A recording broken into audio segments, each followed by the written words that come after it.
For more on the Knicks, we bring in our NBA insider, Ian Begley. And Ian, another slow start for the Knicks. That's kind of been their MO during this losing streak. They ended the first quarter down 15 points. How much of this is attributed to Mitchell Robinson's absence, with this being his second full game out?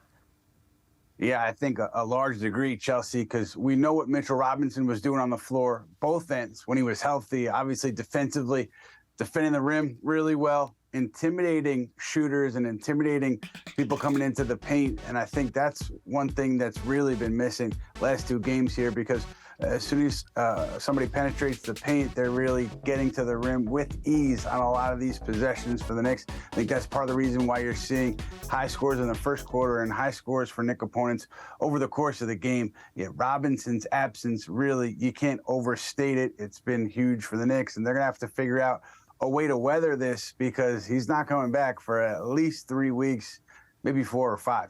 Yeah, absolutely. Ian, the Knicks got big minutes from Obi Toppin. He finished with 14 points, 12 of those in the second quarter, but we didn't see much of him after that. Do you have any idea why?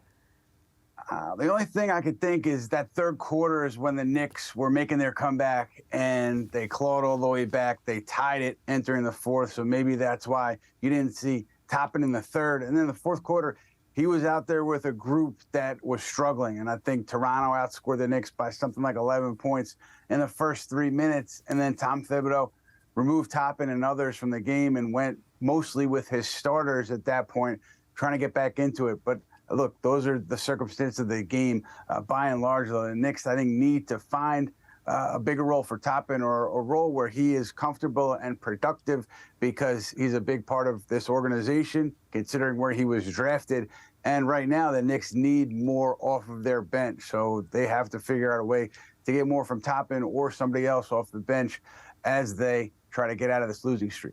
Yeah, for sure. 14 points, 4 for 5 from 3. This was his best performance since November 7th when they faced Minnesota. All right, Ian, last one for you. We're 2.5 weeks from the trade deadline. The Knicks are hovering just above 500 right now. Are you hearing anything around the Garden as far as potential moves?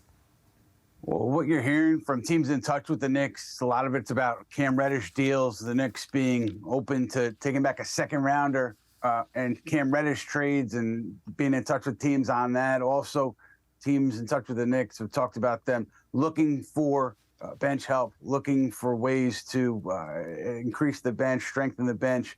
But you look at the schedule coming up here, Chelsea, it's not easy between now and the February trade deadline. I think if things continue to slide and the Knicks continue to struggle and get under 500, I wonder if they change their approach at the deadline, because, you know, this team, we've talked about it all year, they have to win games this year. They have to show market improvement over the course of this season. So keep an eye on how the Knicks play over the next 10 days or so, and maybe that'll give you a better idea of their approach come February 9th, that trade deadline.